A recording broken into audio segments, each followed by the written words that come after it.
Ketemu lagi dengan gue Bang Pileng. Jangan lupa subscribe channel Bang Pileng supaya gue lebih semangat lagi untuk buat video-video selanjutnya. Dan terima kasih yang sudah menonton video ini. Ini adalah cerita mengenai keluarga Bimo.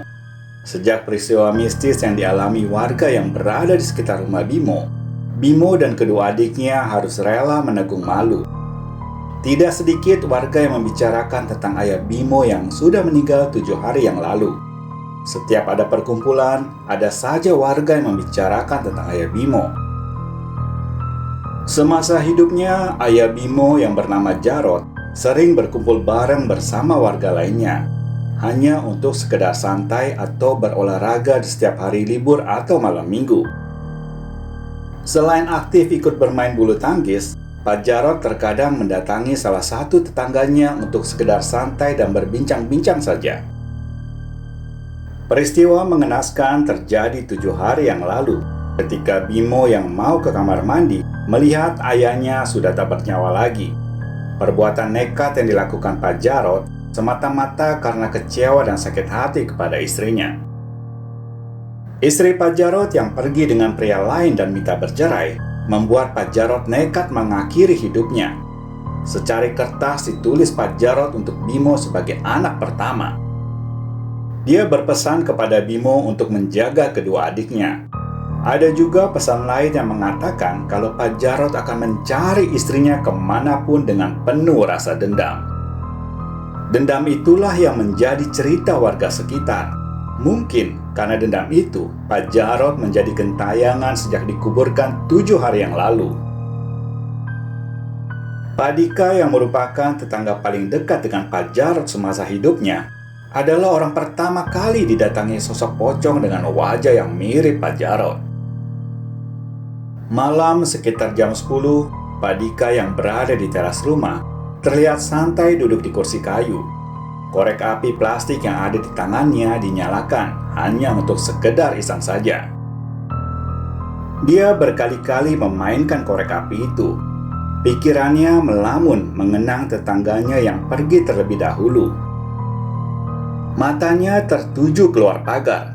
Samar-samar dia melihat seperti ada orang yang berdiri di depan pagar membelakanginya. Pandangan matanya diperjelas. Karena penasaran dan kurang jelas, Pak Dika bangun dari duduknya. Dia berdiri dan terus melihat sosok yang berada di depan pagarnya. Dari belakang dia melihat sosok itu seperti mengenakan kaos putih. Tepat di depan pagar, Pak Dika membuka pintu. Ternyata sosok yang dilihat dan membelakanginya itu adalah seorang pria. "Cari siapa ya, Pak?" Laki-laki yang disapanya itu tidak menjawab. Dia hanya terdiam berdiri kaku. Posisinya sama seperti Pak Dika lihat sewaktu di teras rumah, tidak berubah. Karena penasaran, Pak Dika melangkahkan kakinya 1 langkah ke depan pagar. "Pak, cari siapa?" Laki-laki itu tetap tidak menjawab. Perlahan-lahan, bentuk laki-laki yang dilihatnya itu berubah. Badannya seperti terbungkus kain putih, dan secara tiba-tiba, laki-laki itu membalikan badannya, menghadap dan menatap Pak Dika. Pak Dika tersentak kaget, jantungnya terasa berhenti. Laki-laki yang ada di depannya berubah menjadi pocong dengan wajah yang mirip Pak Jarot.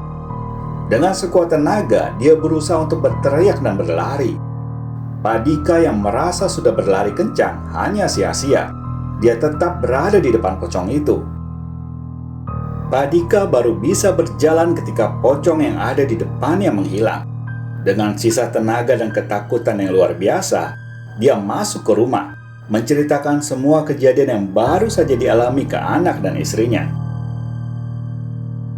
Masih di malam yang sama, tetangga yang berada persis di sebelah rumah Pak Dika juga mengalami hal yang sama.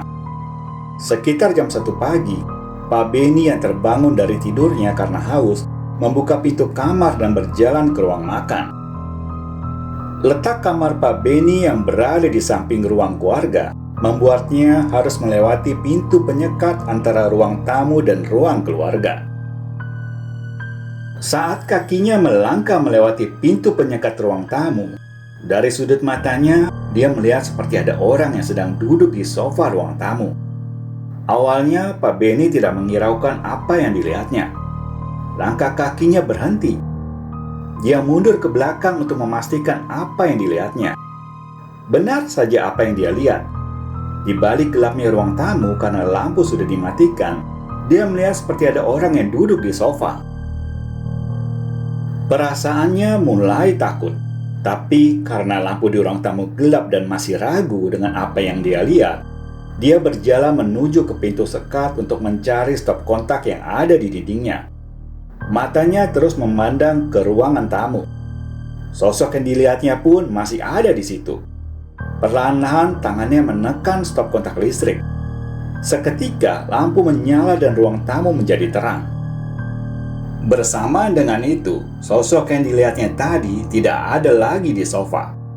Melihat apa yang dilihatnya tadi tidak ada, dengan memberanikan diri, Pak Benny berjalan menuju ke ruang tamu. Matanya melihat ke sekeliling ruangan. Tidak ada siapa-siapa. Rasanya mulai lega. Dia berpikir kalau itu hanya halusinasinya saja. Karena tidak ada siapa-siapa, dia mematikan lampu ruang tamu dan berjalan menuju ke ruang makan. Tangannya membuka pintu kulkas yang ada dekat meja makan. Sebotol air dingin dituangnya di gelas yang dia ambil di meja makan. Seteguk air dingin membuat rasa hausnya mulai hilang. Sampai tak terasa dia sudah minum 2 gelas air. Saat tangannya mau menutup pintu kulkas, Pak Benny merasa ada seseorang berdiri di belakangnya. Dengan refleks dan takut, Pak Benny menoleh ke belakang. Tidak ada siapa-siapa di belakang. Dengan cepat dia menutup pintu kulkas dan berbalik badan menuju ke kamarnya. Baru saja 2 langkah meninggalkan kulkas, kakinya berhenti. Dia merasakan ada seseorang yang menyenderkan kepalanya di belakang pundaknya. Jantungnya terasa mau berhenti saat itu juga. Badannya mulai gemetaran.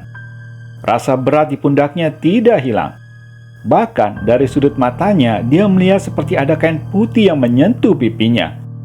Dengan memberanikan diri, Pak Benny melangkah 1 kaki dan langsung menoleh ke belakang. Betapa kagetnya dia begitu melihat sosok pocong tepat berdiri di belakangnya. Bahkan yang membuatnya lebih takut lagi, ternyata wajah pocong itu mirip dengan wajah Pak Jarod. Pak Benny langsung lari dan berteriak sekencang-kencangnya, membangunkan seisi ruang malam itu. Pagi sebelum berangkat kerja, Pak Dika yang bersebelahan rumahnya dengan Pak Benny mencoba menanyakan kejadian kemarin malam. Ternyata Pak Dika mendengar suara teriakan dan ribut-ribut dari dalam rumah Pak Benny kemarin malam. Bahkan sampai Pak Dika keluar rumah untuk memastikan keadaan rumah Pak Benny.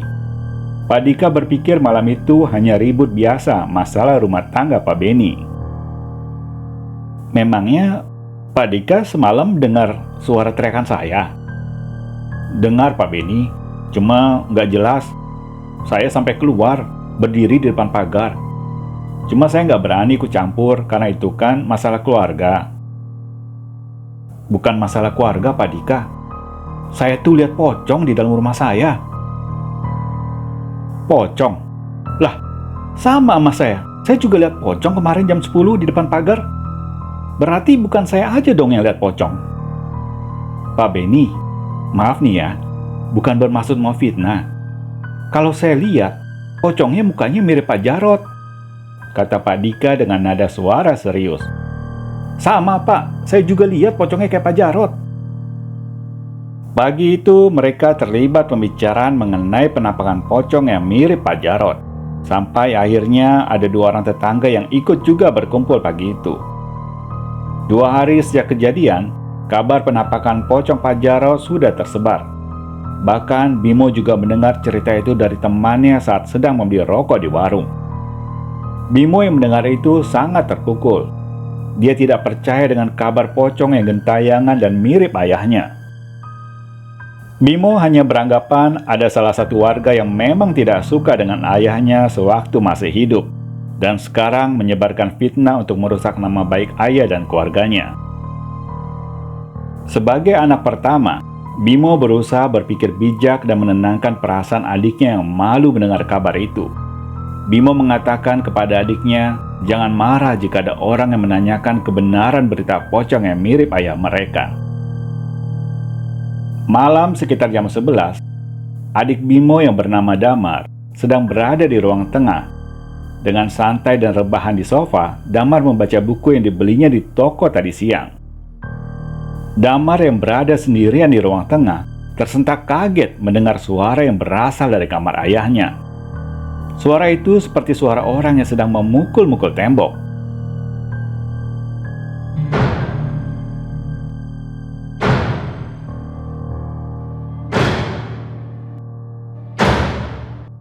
Buku yang ada di tangannya ditaruhnya di meja.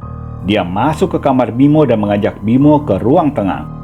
Suara yang tadi didengar Damar tidak terdengar lagi. "Suara apaan?" tanya Bimo penasaran. "Tadi gue dengar kayak ada orang yang ketok-ketok kamar ayah." "Ketuk pintu atau ketok apa?" "Bukan pintu, kayak orang mukul-mukul tembok pakai tangan gitu." "Mana? Gue nggak dengar apa-apa." Baru saja Bimo bicara, tiba-tiba suara itu terdengar lagi.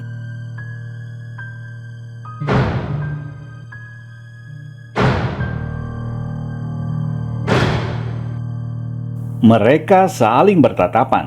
Dengan berjalan pelan-pelan, Bimo mengajak Damar untuk mendekati pintu kamar ayah. Tepat di depan pintu kamar, suara itu semakin jelas terdengar. Dengan memberanikan diri, Bimo menekan handle pintu kamar dan mendorongnya pelan-pelan. Betapa kagetnya mereka begitu pintu terbuka. Ada sosok pocong berdiri menghadap ke tembok. Pocong itu sedang membentur-benturkan kepalanya di tembok. Melihat apa yang dilihat, Damar dan Bimo berdiri kaku. Badannya tidak bisa digerakkan. Badan yang gemetaran dan rasa takut membuatnya tidak dapat berlari. Saat mata mereka masih menatap sosok yang ada di depannya, suara benturan kepala pocong itu tidak terdengar lagi. Kepala pocong itu terdiam tidak bergerak. Dan secara tiba-tiba, pocong itu melihat ke samping dan menatap Bimo dan Damar. Bimo dan Damar yang melihat wajah pocong itu tersentak kaget. Wajahnya mirip ayah mereka. Hanya persekian detik, pocong Jarot itu menghilang dari mereka. Perlahan-lahan badan Bimo dan adik yang tadinya kaku mulai bisa digerakkan. Damar yang ketakutan memeluk kakaknya sambil menangis. Bimo yang juga takut berusaha untuk menenangkan adiknya. "Kak, gue gak mau tinggal di sini, Kak." "Damar, itu bukan ayah. Itu jin yang menyerupai ayah. Lu gak boleh takut, Damar. Nanti pocong itu juga pergi sendiri. Kalau kita berani, pocong itu bakal takut." "Tapi gue malu, Kak, sama orang di sini. Ternyata benar pocong itu ayah kita, Kak." "Biarin aja orang mau ngomong apa. Gak mungkin kita jual rumah ini. Ini rumah peninggalan dari ayah, harus kita jaga." Bimo terus menasehati dan membujuk adiknya supaya tidak takut dan tetap berada di rumah. Karena sejak ayah meninggal, adik Bimo yang satunya lagi sudah tidak tinggal bersama dia. Adik bungsunya itu sudah ikut dengan neneknya di kampung. Hanya mereka berdualah yang harus merawat dan menjaga rumah peninggalan ayah. Bimo dan Damar merahasiakan apa yang mereka lihat malam itu. Tidak seorang pun tetangga atau teman mereka yang tahu kalau pocong yang menyerupai ayahnya itu juga menghantui mereka. Beberapa hari sejak kejadian itu, tepatnya di malam minggu, beberapa warga masih terlihat aktif bermain bulu tangkis di lapangan.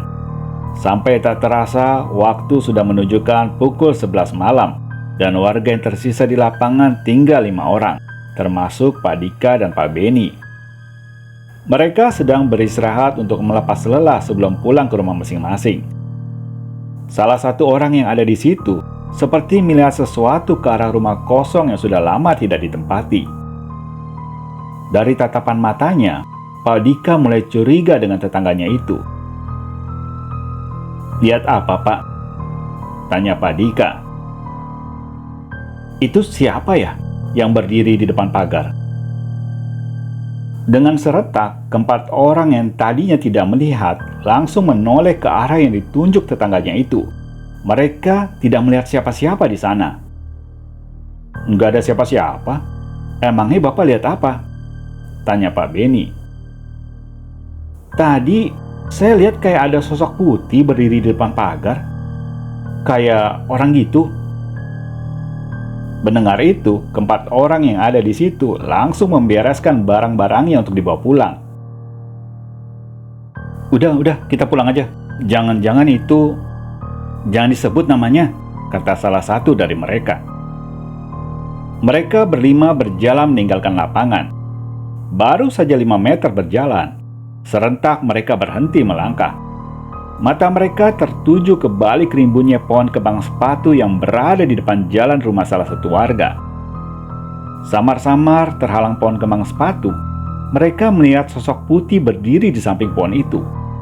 Mereka berhenti dan saling bertatapan memberi isyarat apakah harus tetap berjalan atau berlari. Kita jalan aja, tapi jangan lihat ke samping, kata Pak Beni memberi kode dengan menggerakkan tangannya. Dengan berjalan lurus tanpa melihat ke samping dan saling berdekatan, mereka melewati sosok putih yang berada di balik pohon kembang sepatu itu. Tepat kaki mereka di depan pohon itu, sosok yang tadi ada di samping pohon tiba-tiba meloncat dan berdiri di tengah jalan, tepat di depan mereka berlima. Melihat pocong Jarot tepat di depannya, tanpa disuruh, mereka lari terbirit-birit sampai terjatuh-jatuh karena ketakutan.